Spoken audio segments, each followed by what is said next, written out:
नमस्कार दोस्तों, मेरा नाम है भालचंद्र। ब्रह्मांड सिद्धेश्वर में आप सभी का स्वागत है। आज के इस वीडियो में हम चर्चा करेंगे कन्या लगन की जो कुंडली होती है वो राजयोग कारक कब कहलाती है। मतलब ऐसे कौन से ग्रह है, कौन से स्थान में या फिर कौन से राशि में रहेंगे तो वो जो कुंडली है उसका जो दर्जा होता है वो काफी ऊंचा हो जाता है या फिर वो राजयोग कारक कहलाती है। हर एक लगन के लिए या फिर हर एक कुंडली के लिए जो जो राजयोग कारक ग्रह होता है वो अलग अलग होता है।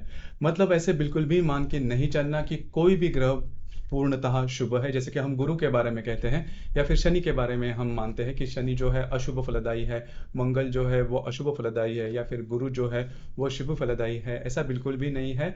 हर एक जो ग्रह होता है वो हर एक कुंडली के लिए अलग अलग मायने रखता है। मतलब वृषभ और तुला लगन के लिए जो शनि है वो राजयोग कारक ग्रह कहलाता है, और जो मंगल है वो कर्क और सिंह जो लगन है उसके लिए राजयोग कारक ग्रह कहलाता है। तो उसी तरह से हर जो कुंडली होती है, हर एक कुंडली के लिए या फिर हर एक लगन के लिए जो राजयोग कारक ग्रह या फिर सबसे ज्यादा शुभ फलदायी जो ग्रह होता है वो अलग अलग होता है। जैसे कि आप यहाँ पर हम देख रहे हैं कि कन्या लगन की जो कुंडली होती है वो किस तरह से उसके वो राजयोग कारक कहलाएगी, या फिर ऐसे कौन से ग्रह हैं जो कि सबसे ज्यादा महत्वपूर्ण होते हैं या फिर सबसे ज्यादा शुभ फलदायी भी होते हैं। यहाँ पर मैं एक बात आपसे कहना चाहूंगा कि जो मिथुन लगन या फिर कन्या लगन या फिर धनु या फिर मीन लगन, मतलब बुध और गुरु, इन ग्रहों के जो लगन है उनको केंद्राधिपत्य का दोष लागू होता है। मतलब इनके जो केंद्र स्थान होते हैं, जैसे कि यहाँ पर आप देख सकते हो कि ये कन्या लगन की कुंडली है, इनके जो केंद्र स्थान के जो अधिपति होते हैं, मतलब जो बुध और गुरु जो ग्रह होते हैं वो शुभ फलदायी नहीं कहलाते। तो ये एक नियम है, उसी के आधार पर हम देखेंगे कि कन्या लगन के लिए कौन सा ग्रह है जो कि सबसे ज्यादा महत्वपूर्ण हो जाता है। जैसे कि आप यहाँ पर देख सकते हो कि यह जो कन्या लगन है, इस कन्या लगन के लिए शुक्र जो ग्रह है वो सबसे ज्यादा महत्वपूर्ण और शुभ फलदायी कहलाता है। इसके पीछे का कारण यही है कि जो शुक्र ग्रह है, यह शुक्र ग्रह भाग्येश भी है और धनेश भी है। तो भाग्येश होना सबसे ज्यादा महत्वपूर्ण है। हालांकि धनेश जो होता है वो मारक होता है, लेकिन जो भाग्येश जो ग्रह होता है वो सबसे ज्यादा महत्वपूर्ण होता है। इस वजह से यह जो कुंडली है, मतलब जो कन्या लगन की कुंडली है, इस कुंडली के लिए जो शुक्र ग्रह होता है वो सबसे ज्यादा महत्वपूर्ण होता है। हालांकि ये जो सभी बुध और गुरु की जो भी लगन है, मतलब मिथुन लगन, कन्या लगन या फिर धनु या फिर मीन, इनके लिए संपूर्णतः शुभ ग्रह या फिर राजयोग कारक ग्रह ऐसा देखा नहीं जाता। जैसे कि हम कर्क लगन के लिए, सिंह लगन के लिए या फिर वृषभ या फिर जो तुला लगन है उसके लिए जो राजयोग कारक ग्रह होता है वो एक होता है। लेकिन ये जो मतलब बुध और गुरु ग्रह की जो लगन है उनके लिए एक ऐसा कोई भी पूर्णतः शुभ ग्रह नहीं होता। जैसे कि आप यहाँ पर देख सकते हो कि शुक्र हमने शुभ ग्रह तो कह दिया, लेकिन इससे मारक स्थान का भी अधिपति है, मतलब धनेश भी है। तो इस वजह से यह जो कुंडलियां होती है इसमें एक ऐसा कोई ग्रह नहीं होता जो कि पूर्णतः शुभ हो या फिर जिसे हम राजयोग कारक ग्रह कहें। तो यहाँ पर जैसे हम देख सकते हैं कि यह जो कुंडली है या फिर कन्या लगन की कुंडली है उसमें सबसे ज्यादा महत्वपूर्ण ग्रह होता है शुक्र, जो कि सबसे ज्यादा इसका महत्व देखा जाता है। इसके बाद का जो ग्रह है वो शनि है। अब शनि के बारे में भी अगर देखा जाए तो शनि जो है वो पंचमेश है और षष्ठेश भी है। षष्ठ स्थान को शत्रु स्थान कहा जाता है, रोग स्थान कहा जाता है। इस वजह से ये जो शनि है, ये शनि थोड़ा सा दूसरे नंबर पर आता है, मतलब सबसे ज्यादा शुभ ग्रह इस लगन के लिए नहीं होता। हालांकि पंचमेश है, कोण स्थान का अधिपति है। दो कोण स्थान होते हैं, पंचमेश और भाग्येश, मतलब पंचम स्थान और नवम स्थान, इनके जो अधिपति होते हैं इन्हें कोण स्थान का अधिपति या फिर इन्हें कोणेश भी कहा जाता है। तो इस लिहाज से अगर देखा जाए तो जो शनि है वो भी महत्वपूर्ण शुभ ग्रह होता है, लेकिन वो 2 नंबर का होता है क्योंकि वह षष्ठ स्थान का अधिपति है। और जो षष्ठ स्थान होता है वो सबसे ज्यादा अशुभ फलदायी कहलाता है। इस वजह से यह जो शनि है वो 2 नंबर का शुभ फलदायी होता है कन्या लगन के लिए। इसके बाद हमने लिखा है बुध।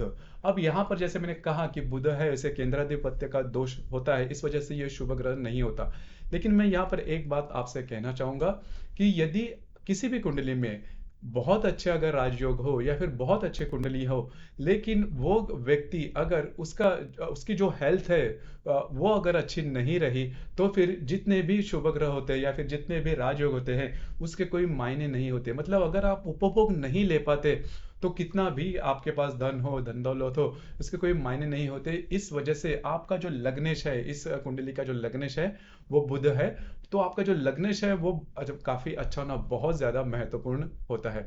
तो अब हम देखेंगे ये जो ग्रह है, ये ग्रह कहाँ पर अगर होंगे तो इसके जो फल है वो आपके लिए काफी अच्छे हो सकते हैं, या फिर राजयोग कारक वो जो कुंडली है वो हो सकती है। सबसे पहले हम शुक्र के बारे में देखेंगे। जैसे कि शुक्र जो ग्रह है वो अगर लगन स्थान में हो, चतुर्थ स्थान, पंचम स्थान, सप्तम, भाग्य और दशम स्थान, मतलब केंद्र कोण स्थान में यदि शुक्र है, मतलब यहां पर आप देख सकते हो कि 1 4 7 10 ये जो स्थान है इसे केंद्र स्थान कहा जाता है, और जो पंचम स्थान और जो भाग्य स्थान है इन्हें कोण स्थान कहा जाता है। तो केंद्र और कोण स्थान में यदि शुक्र है तो वो जो कुंडली है वो राजयोग कहलाएगी, या फिर इसका जो दर्जा है वो काफी ऊपर का देखा जाएगा, या फिर कन्या लगन के लिए ऐसी जो कुंडली होती है वो काफी अच्छी देखी जाती है। इसके बाद यह जो शुक्र है, यह शुक्र द्वितीय स्थान में भी काफी अच्छा देखा जाता है। मतलब केंद्र कोण स्थान के बाद जो द्वितीय स्थान है, मतलब यहाँ पर इसकी स्वयं की राशि है तुला राशि, तो इस स्थान में भी ये जो शुक्र है वो काफी अच्छा देखा जाएगा। कुंडली का जो दर्जा है वो काफी अच्छा देखा जाएगा। इसके बाद हम चर्चा करेंगे बुध के बारे में या फिर शनि के बारे में, कि शनि जो ग्रह है वो किस प्रकार से कौन से स्थान में काफी अच्छा होगा। तो जो शनि है वो शनि लगन स्थान में, उसके बाद चतुर्थ, पंचम, सप्तम, भाग्य, दशम, इन स्थानों में ये जो शनि है वो काफी अच्छा देखा जाएगा, और या फिर इसकी जो ताकत है वो काफी अच्छी देखी जाएगी अगर शनि इन स्थानों में हो। मतलब कन्या लगन के लिए तो वो जो कुंडली है वो काफी अच्छी देखी जाएगी, उसका जो दर्जा है वो काफी अच्छा देखा जाए। इसी प्रकार ये जो शनि है, ये शनि यदि द्वितीय स्थान में होगा तो भी इसका जो दर्जा है वो काफी अच्छा देखा जाएगा। यहाँ पर द्वितीय स्थान में तुला राशि है, और तुला राशि का जो शनि होता है वो काफी उच्चतम देखा जाता है, मतलब तुला जो राशि है वो शनि की उच्च राशि कहलाती है। तो इस लिहाज से अगर देखा जाए, इस दृष्टि से अगर देखा जाए, तो ये जो दो ग्रह है वो बहुत ज्यादा महत्वपूर्ण होते हैं। अगर ये दो ग्रह कन्या लगन के लिए ये जो स्थान है इन स्थानों में अगर रहेंगे तो वो जो कुंडली है वो राजयोग कारक कुंडली कहलाएगी। अब यहाँ पर और एक ग्रह बचता है जो कि है बुध, क्योंकि लग्नेश भी है। जैसे मैंने शुरुआत में कहा कि जो लग्नेश होता है वो बहुत ज्यादा महत्वपूर्ण होता है, तो लग्नेश के बारे में भी अगर देखा जाए तो जो बुध है वो बुध अगर लगन स्थान में चतुर्थ, पंचम, सप्तम, भाग्य या फिर दशम स्थान में होगा तो वो जो कुंडली है वो कुंडली स्वास्थ्य के बारे में इसके ज्यादा कुछ प्रॉब्लम नहीं आते। देखिए आप यहाँ पर एक बात मैं कहना चाहूंगा कि जैसे आप चतुर्थ स्थान में देख रहे हो कि यहाँ पर जो राशि है वो है धनु राशि। तो धनु राशि में मूल नक्षत्र आता है, और मूल नक्षत्र में यदि बुध है तो स्वास्थ्य के बारे में प्रॉब्लम देगा जरूर, मतलब स्किन एलर्जी, सिर दर्द, इस प्रकार के जो प्रॉब्लम कॉम्प्लिकेशंस है वो देगा। लेकिन मोटे तौर पर अगर देखा जाए तो धनु राशि मतलब कन्या लगन के लिए खास करके यदि इन स्थानों में यदि बुध है तो स्वास्थ्य के बारे में बड़ी तकलीफ जो व्यक्ति है जो या फिर जो जातक है उसको नहीं आती। लेकिन मोटे तौर पर देखा जाए तो जैसे हम राजयोग कारक कुंडली के बारे में बात कर रहे हैं तो बुध और शुक्र और शनि की जो पोजीशन है वो बहुत ज्यादा महत्वपूर्ण है। जैसे मैंने यहाँ पर दिखाया, इस तरह के अगर कुंडली है या फिर इसका मतलब कन्या लगन के कुंडली में इस प्रकार से अगर ग्रह योग किसी भी कुंडली में है तो वो जो कुंडली है वो राजयोग कारक कहलाएगी। राजयोग कारक के मायने भी मैं आपको बता देता हूं कि राजयोग कारक होना मतलब राजा होना ऐसा बिल्कुल भी नहीं। मतलब यह जो शब्द है उसका उसी तरह से आप अर्थ नहीं लेना, क्योंकि राजयोग का जो मतलब है वो वही है कि आपको भाग्य का साथ मिलता है। मतलब इसका मतलब यह है कि आपको मेहनत तो करनी पड़ेगी, आपको हार्ड वर्क तो करना पड़ेगा, लेकिन इसके जो रिजल्ट्स है वो आपको काफी जल्दी जल्दी मिलते हुए नजर आएंगे। आपने काफी दफा देखा होगा कि कई जो व्यक्ति होते हैं वो बहुत ज्यादा मेहनत करते हैं लेकिन उसके उनको रिजल्ट नहीं मिल पाते। लेकिन इस प्रकार से अगर आपको भाग्य का साथ होगा तो वो जो व्यक्ति है वो जीवन में काफी आगे बढ़ते हैं। मतलब बेसिकली आप ये अगर इस प्रकार का स्ट्रक्चर हो किसी भी कुंडली का, मतलब कन्या लगन के कुंडली का, और इस प्रकार के अगर ग्रह योग है तो वे जो व्यक्ति है जिस फाइनेंशियल स्टेटस में वो जन्म लेते हैं उससे काफी आगे बढ़ सकते हैं, ये बात कंफर्म है। आप भी देखिए और आपके जो अनुभव है वो भी लिखिए नीचे कमेंट बॉक्स में।